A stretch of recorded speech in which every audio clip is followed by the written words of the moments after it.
38-এর বাসিন্দা। আমার নির্বাচনী এলাকা 38, 37, 27।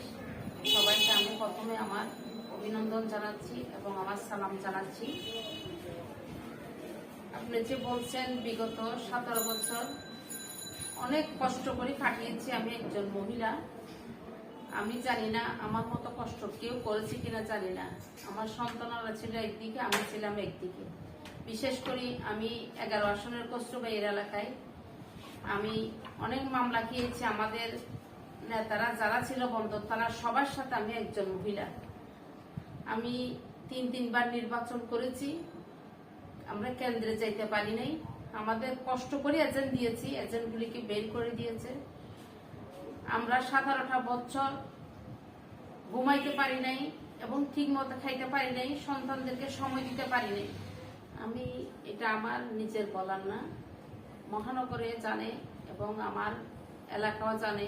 আমি সবার সাথে এমন একজন পুরুষ নাই কারোর সাথে আমার মামলা ছিল না। যে আমি ঢাকা হাইকোর্টে সবার সাথে অনেক কষ্ট করে আমি হাইকোর্টে সবার সাথে একজন মহিলা এতগুলি পুরুষের সাথে আমি যাই বারান্দায় বসে থাকতাম হাইকোর্টে। রাত কাটিয়েছি কমলাপুর স্টেশনে। আমার মতো আমি নির্যাতিত। আমার ঘরের মধ্যে আমি একদিন আমার বাচ্চাদেরকে রান্না করে খাওয়াবো, ঘরে আসতাম, আমি ফোন পাইতাম যে পুলিশ আসতেছে। আমি সেই মুহূর্তে বের হয়ে যেতাম। আমি সেভাবে করে 17টা বছর কাটিয়েছি। ইনশাল্লাহ 5 আগস্টের পর আমরা একটা নতুন সরকার পেয়েছি, নতুন বাংলাদেশ পেয়েছি, যেন আগামীতে আমরা একটা সুন্দর দেশ গঠন করতে পারি। এখন আমরা 5 তারিখের পরে অন্তত পক্ষে ঘরে 2টা ডাল ভাত খেয়ে শান্তি ঘুমাতে পারছি।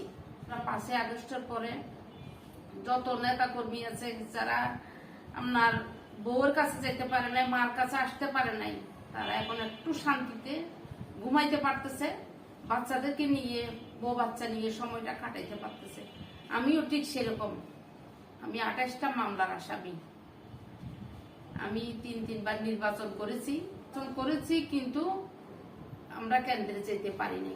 আমাদের প্রথম সরকার গঠন করেছে আমাদের তারেক রহমান, প্রধানমন্ত্রী হয়েছে। কিন্তু আমি শ্রদ্ধার সাথে স্মরণ করছি আমাদের মা বেগম খালেদা জিয়াকে, এবং আমাদের রাষ্ট্র গঠন করেছিল আমাদের বিএনপির প্রতিষ্ঠাতা জিয়াউর রহমানকে। 11 আসনের আমাদের প্রাণপ্রিয় নেতা আমাদের ছায়ার মতো রেখেছিল। আমাদেরকে যে মামলা হামলা সবকিছু আমাদের দেখাশোনা করেছিল আমাদের মাননীয় মন্ত্রী আমির খসরু মাহমুদ চৌধুরী। উনি আমাদের সবকিছু এই 17টা বছর মামলার পিছনে উনি আমাদেরকে ছায়ার মতো রেখেছিল এবং আমাদের সব দেখাশোনা, আমাদের হাইকোর্ট যাওয়া, এখানে চিটাং কোর্টে যাওয়া, সবকিছু খবরাখবর সবকিছু আমির খসরু মাহমুদ চৌধুরী করেছিল। তারপর ছিল আমাদের সাথে ইসরাফিল আমরা কোথায় যাচ্ছি, কিভাবে খাচ্ছি, সব খবরাখবর নিয়েছিল ইসরাফিল। দলের কাছ থেকে চাই আমাদের প্রধানমন্ত্রী তারেক রহমান ত্যাগীদের যদি মূল্যায়ন করে, যেন আমি ভুলি না। আমি চাই সারা বাংলাদেশে যারা 17টা বছর কষ্ট করেছে সবার জন্য বলতেছি, শুধু আমার নিজের জন্য না, আমি বলতেছি যারা ত্যাগী ছিল তাদেরকে যেন আমাদের প্রধানমন্ত্রী মূল্যায়ন করে। দল যদি আমাকে চায়, আমাদের নেতা আমির খসরু মাহমুদ চৌধুরী যদি আমাকে দল থেকে চায়, আমি নির্বাচন অবশ্যই করব। আমার এলাকাবাসী চাইতেছে আমি নির্বাচন করি। আমি বিগত স্বৈরাচার সময়ও আমি নির্বাচন করেছি। এখন আমাদের একটা সুদিন আছে, যেন আমি আমার এলাকাবাসী, আমার 3টা ওয়ার্ডে আমার নেতা কর্মীরা চাই আমি যেন নির্বাচন করি এবং নির্বাচনে বিজয় হয়ে যেন আমি আমির খসরু মাহমুদ চৌধুরীকে উপহার দিতে পারি। আসলে আমার শ্বশুরও, আমি জাফর খানের পুত্রবধূ, উনিও অনেক রাস্তাঘাট এবং নিজস্ব এই যে আজিজিয়া স্কুল 38 আজিজিয়া স্কুল যেটা, সেটা আমার শ্বশুরের দেওয়া। আমিও চেষ্টা করব ছেলেদের একটা খেলার মাঠের অনেক সমস্যা, যেন একটা খেলার মাঠ উপহার দিতে পারি, এবং মহিলাদেরকে কর্মসংস্থার জন্য আমি চেষ্টা করব 3টা ওয়ার্ডে যেন আমি একটা মহিলার জন্য কর্মসংস্থার কাজ আনতে পারি।